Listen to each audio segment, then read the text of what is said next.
Hey guys, bagaimana kabarnya? Semoga sehat selalu di luar sana tanpa terkecuali. Film yang bakal kita review kali ini berjudul Python Islands. Seperti biasanya, channel ini nggak pernah pandang genre kalau mau di-review. Genre apapun pasti gua sikat. Yang penting seru.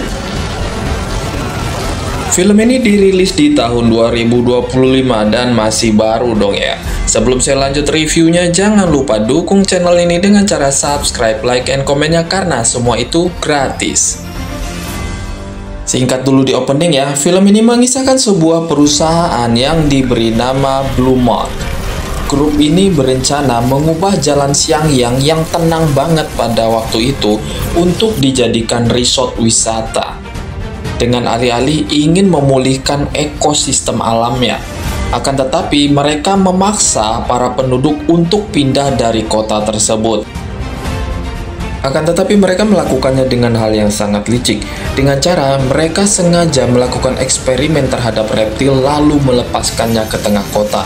Sehingga reptil tersebut mengamuk dan membuat para warga ketakutan. Bagaimana kisah selanjutnya di film ini?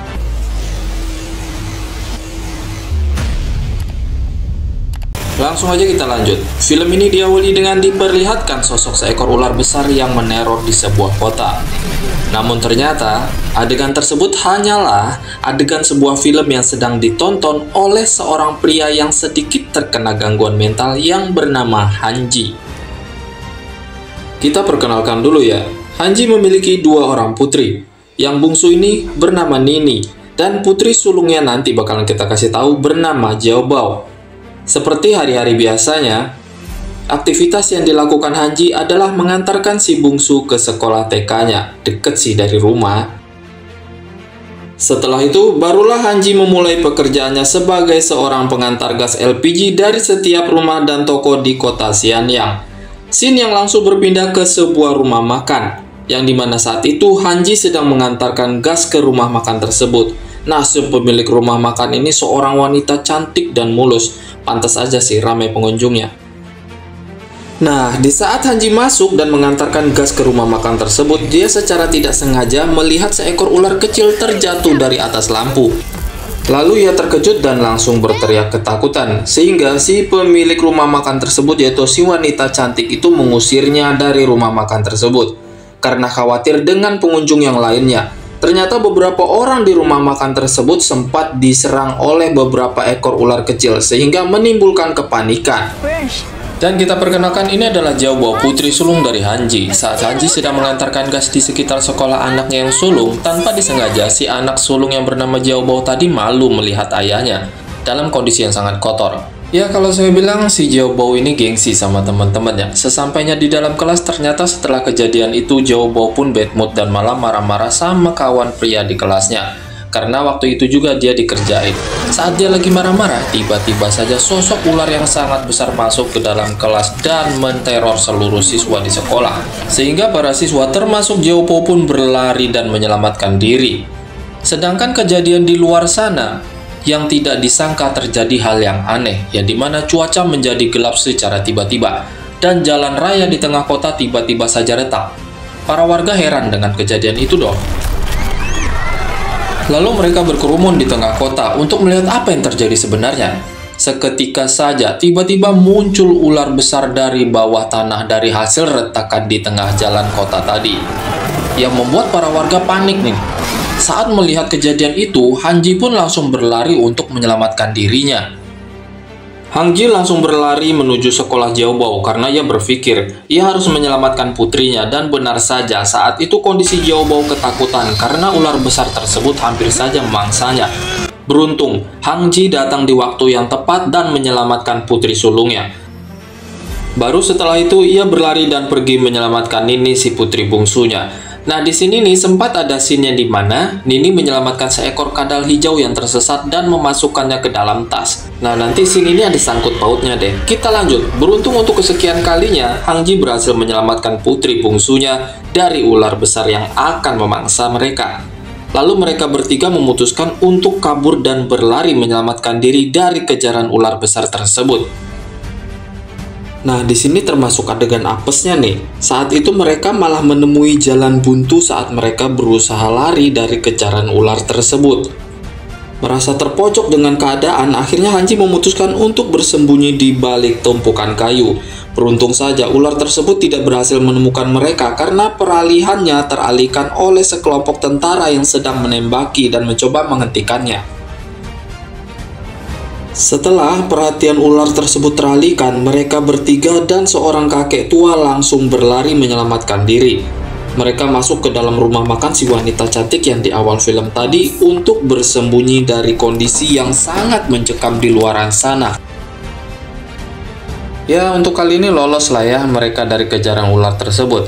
Setelah mereka merasa aman di dalam gedung tersebut, lalu mereka saling berbincang nih. Tidak lama kemudian, mereka mendengar pengumuman dari perusahaan tersebut yang dimana pihak perusahaan meminta para warga untuk membuat kesepakatan terhadap pihak perusahaan. Kesepakatan apakah itu?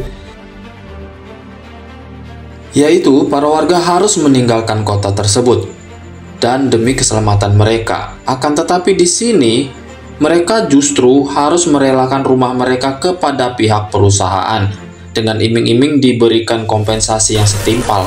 Setelah mendengar itu, sebagian warga setuju, namun sebagiannya lagi tidak setuju oleh keputusan tersebut. Namun setelah terjadi perdebatan, akhirnya mereka memutuskan untuk keluar dari gedung tersebut. Karena mereka pikir keadaan di luar sana sudah aman. Namun saat mereka keluar, justru keadaan di luar sana masih mencekam dengan kondisi hujan yang lebat. Justru ular tersebut semakin mengganas.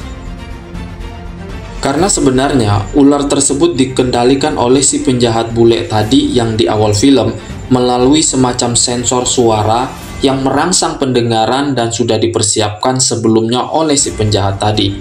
Jadi si bos bule ini sudah punya akses sebuah remote control dan pemancar gelombang suara yang bisa mengendalikan ular tersebut semakin mengganas dan menuruti perintah dari si bos bule itu.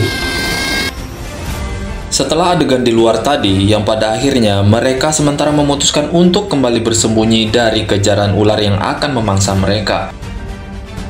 Untuk kesekian kalinya, mereka berusaha mencari ide untuk bisa meninggalkan kota tersebut. Nggak taunya ya, lagi asik-asiknya ngobrol, tiba-tiba saja mereka mendengar suara helikopter dari atas gedung. Lalu mereka semua langsung naik ke atas gedung, berharap helikopter yang pilotnya adalah sahabat dari si kakek itu menjemput dan menyelamatkan mereka. Memang benar sih helikopter yang datang, dan untuk saat ini mereka merasa terselamatkan karena akan dijemput. Lalu apa yang terjadi selanjutnya? Yang terjadi adalah justru karena mendengar kebisingan dari suara helikopter tersebut, tiba-tiba saja si ular langsung muncul dan membuat helikopter tersebut hilang kendali. Sehingga helikopter tersebut menabrak gedung dan meledak. Pupuslah harapan mereka. Yang mereka kira akan selamat, tapi justru sebaliknya. Keadaan malah berbalik di mana justru ular itu yang akan memangsa mereka yang sedang berada di atas gedung.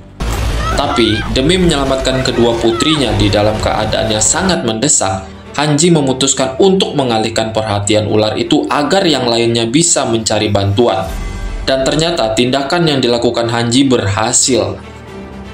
Si kakek dan yang lainnya pun berhasil lolos. Tapi ya nggak lupa juga dong. Kan mereka pun juga harus menyelamatkan Hanji dari kejaran ular tadi. Ya karena tadi kan Hanji jadi umpan demi keselamatan mereka. Pada saat itu ternyata mobil yang mereka kendarai di tengah jalan sudah hampir kehabisan bahan bakar. Tapi beruntung posisi mereka sudah sampai di sebuah stasiun kereta kota. Dan di sini mereka semua bergembira dong karena mereka semua akan berhasil meninggalkan kota tersebut dengan selamat. Dan yang menjadi masinis dadakannya adalah si kakek tua tadi. Ternyata ya si kakek tua ini adalah mantan seorang masinis waktu mudanya. Alih-alih ingin bersembunyi di dalam kereta dan ingin menyelamatkan diri, ternyata yang bersembunyi di dalam kereta tersebut bukan hanya mereka dong. Yang di dalamnya ada beberapa orang yang bersembunyi, termasuk salah satunya adalah seorang profesor yang turut menciptakan ular tersebut. Dia bekerja untuk si bos bule tadi, dan dia menceritakan semuanya. Di sini dia memberitahukan ada satu ekor kadal atau reptil yang akan berevolusi yang lebih ganas dari ular tersebut. yaitu kadal hijau yang sempat ditolong oleh Nini dan menyimpannya di dalam tas. Si profesor jelas ketakutan dan menyuruh orang-orang di dalam kereta tersebut untuk membunuh kadal tersebut sebelum terlambat. Tapi Nini tidak mau dan dia menangis. Melihat anaknya yang terintimidasi, Hanji pun langsung menyelamatkan Nini dan berusaha meninggalkan mereka. Namun para penumpang lainnya justru mengurung mereka bertiga di gerbang kereta yang berbeda. Saat kondisi yang seperti ini, tiba-tiba saja ular tersebut langsung muncul di dalam gerbong kereta yang ditempati oleh Hanji dan kedua anaknya.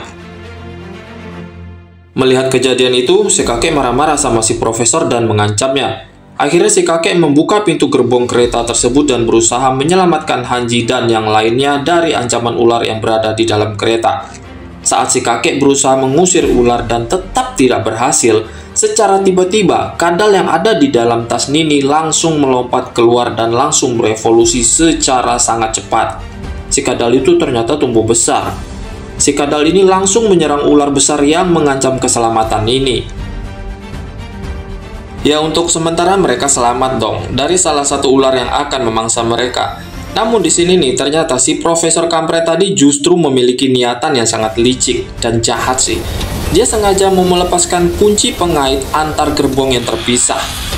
Intinya di sini dia sebenarnya mau menyelamatkan diri sendiri dan membiarkan Hanji dan yang lainnya menjadi korban untuk dimangsa ular ganas tersebut. Sementara si kakek tetap berusaha mencari dan mengusir ular lainnya agar Hanji dan kedua putrinya selamat. Sementara si kakek mencoba membunuh ular lainnya yang ada di dalam kereta. Hanji dan kedua putrinya termasuk si wanita cantik pemilik rumah makan tersebut memutuskan untuk memanjat gerbong kereta. Mereka melakukan itu bukan tanpa sebab dong, karena mereka tahu si profesor yang licik tadi sudah melepaskan kunci gerbong yang mereka tempati. Nah, di scene kali ini, putri sulung Hanji atau yang kita sebut tadi namanya Jiaobao sempat tergelincir saat melompati gerbong kereta. Sehingga Hanji langsung bertindak menarik tangan putrinya. Sebenarnya di sini nih saat si putri sulungnya ini melompati gerbong kereta itu, dia sempat nggak mau dibantu sama ayahnya. Dia masih songong guys kalau saya bilang. Tapi akhirnya ia membutuhkan bantuan juga. Selanjutnya, Hanji pun langsung melompati gerbong tersebut, dan setelah itu dia mencoba mengusir ular yang mengikuti mereka sampai ke gerbong selanjutnya. Nah, di sini nih, Hanji membuat api yang sangat besar dengan sebuntal kain di tangannya. Dia mencoba mengusir ular yang mengikuti mereka, tetapi di sini namanya ularnya lagi ganas-ganasnya ya. Hanji terpaksa bekerja keras untuk mengusir ular tersebut. Melihat kejadian itu, putrinya ini sangat histeris nih, karena mereka takut kehilangan ayahnya. Namun ternyata sang ayah atau Hanji berhasil selamat dari kejadian tersebut, dan ular tersebut berhasil dibunuhnya. Nah, ternyata di sini nih yang berhasil selamat cuman mereka, sedangkan si profesor yang licik tadi tewas.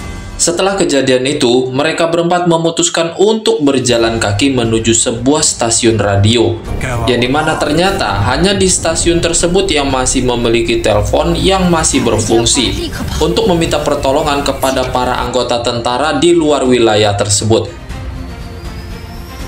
Yang pada akhirnya mereka pun sampai ke stasiun yang mereka tuju. Sesampainya di sana, mereka berempat langsung masuk dan memeriksa ruangan. Mereka mencari telepon yang ada di dalam stasiun, namun saat itu Hanji menemukan sebuah alat injeksi serum, lalu dia diam-diam menyimpannya.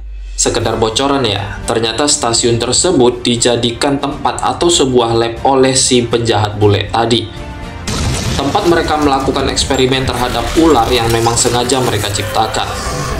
Dan ternyata keberadaan mereka diketahui oleh si bos bule. Sehingga si bos bule langsung OTW dong ke stasiun tersebut dan mempersiapkan anak buahnya untuk membunuh Hanji dan yang lainnya. Agar informasi tersebut tidak bocor ke pihak luar. Ternyata keberadaan mereka semua ini diketahui oleh ular yang masih berada di dalam lab tersebut. Sehingga ular tersebut memburu mereka semua. Namun di lain sisi, saat di kondisi itu juga, Hanji justru mencoba menghentikan anak buah si bos bule yang akan membunuh mereka semua. Di dalam scene ini, si Hanji sempat tertembak beberapa kali peluru menembus dadanya. Namun dia mencoba menyuntikkan serum ke dalam tubuhnya. Sesaat kemudian dia jatuh pingsan. Dan namun apa yang terjadi? Tiba-tiba saja Hanji terbangun dari kematiannya dan sadarkan diri. Hanji berubah menjadi sosok sebuah, kalau gua bilang, seperti monster ciptaan si bos bule tadi. Satu persatu dia berhasil mengalahkan anak buah atau orang suruhan si bos bule. Bahkan di sini Hanji kebal dengan peluru. Melihat kondisi tersebut, si bos bule langsung dong menyiapkan sonar suara yang mempengaruhi otak Hanji dan juga ular-ular yang berada di dalam lab, sehingga mereka semua mengganas dan di luar kontrol. Saat melihat ayahnya, Nini langsung menangis karena ia merasa kasihan melihat ayahnya. Ia mengira ayahnya akan membunuh mereka. Namun, di antara alam sadarnya, ternyata Hanji justru menyelamatkan Nini, Xiaobo, dan juga si wanita cantik pemilik rumah makan tadi. Setelah Hanji berusaha menyelamatkan mereka bertiga, akhirnya mereka pun pergi berusaha meninggalkan tempat atau stasiun tersebut.